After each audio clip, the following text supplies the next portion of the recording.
Family and friends, welcome once again to Soul Talk. Today's episode is on consensual relationships. According to Wikipedia, the definition consensual relationship shall mean and refer to any relationship, either past or present, which is romantic, intimate, or sexual in nature, and to which both parties consent or consented. With that said, typically husbands and wives, girlfriends and boyfriends, and life partners fall into this category. It is my firm belief that our souls seek these types of relationships for ultimate spiritual connections. However, we all know it begins with a physical or mental quality that attracts us. So much thought by our Creator to ensure procreation and balance to the selection process. Incidentally, opposites attract, offering creation an even more diverse and intricate selection process. The concept that society calls monogamy is an act of commitment, responsibility, and practice of trust and patience in the name of love. Make no mistake, it is humanity's greatest test and also its greatest blessing. From one single relationship, so many can be created. Bonds forged, legacies built, and all tested and deepened by time itself. Why do we do this? What bigger purpose does it serve? You know the saying, love makes the world goes round? I've always looked at it from a purposeful perspective, like the actual mechanism of human interaction and existence. But let's look at it from a numerical perspective. If one was to love a multitude of people the same way you can love one, there's simply no way to assure the same level of intricate care and attention for each. How could you? Time spent with one is already not enough with our busy life schedules. How can you even begin to do two or more? If that's not good reason enough for committing to one partner, factor in money, emotional, and intellectual investment, and you realize very quickly that more than one consensual relationship at a time simply is not logical. The multiple friends with benefits mentality only robs an individual of precious time that could have been invested in building a deeper and even more intimate relationship with one. The joy is short-lived, literally like a roller coaster ride. I recently heard of a couple who died of natural causes in the same day after 78 years of marriage. Now, can you begin to imagine the level of intimacy they may have been able to attain? Levels of trust, patience, and unconditional love that most of us can only dream of. Yes, not everyone is so fortunate. Some live entire lives without commitment to one, or unfortunately they lose their partners in an unexpected death. Some give up and try to start all over again, convinced that they will find better or simply made a mistake in the first place, and are forced to make a drastic change. Now, the process is never easy. However, I believe there is one skill, or lack of, that is to blame at the center of many relationships that try and don't succeed. That is that of effective, efficient, and most importantly, clear communication.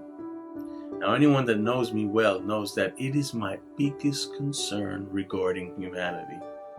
How we communicate with each other literally defines how we live. Countries go to war over it. The entire legal system depends on it. The concept of religion itself has been built on its misconceptions.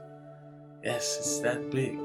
History's account is very clear that being unclear on how you feel and what you want from life will only serve to mislead others.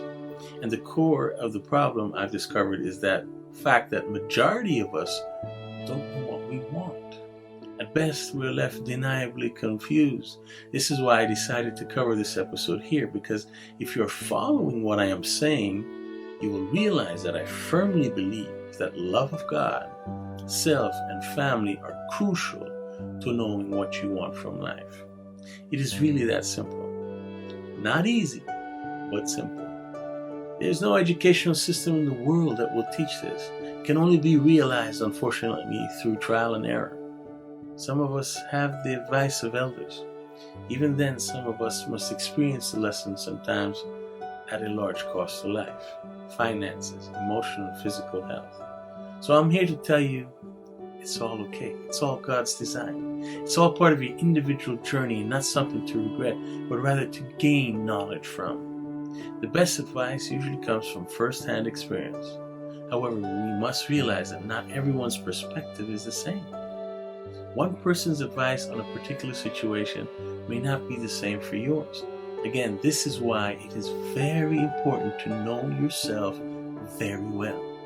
What values are most important? What are acceptable limits in a relationship as it pertains to you and no one else? I always say that happiness comes from within. Understanding what that means to you and being able to communicate that clearly is truly what is most important. Because to have a thriving relationship, both parties involved must be willing to sacrifice in many ways. One can only do this effectively by knowing what one wants. If not, you sacrifice a whole lot more than you bargained for. Now, here's the beauty of it all.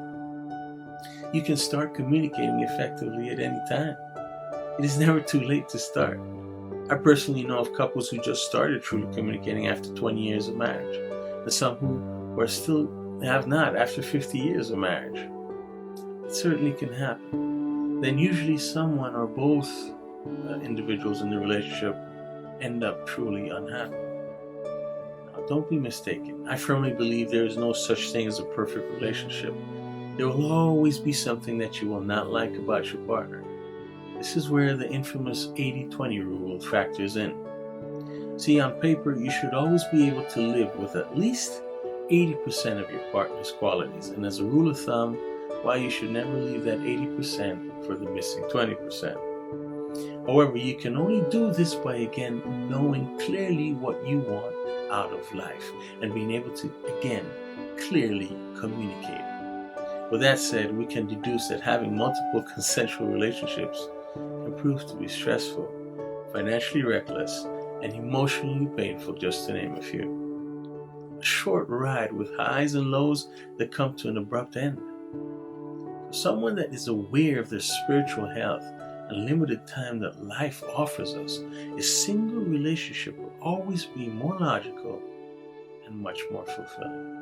Just like everything else in life that is worth keeping, a relationship that is built on solid values and scores that 80% I can live with qualities will always be worth the sacrifices and compromises.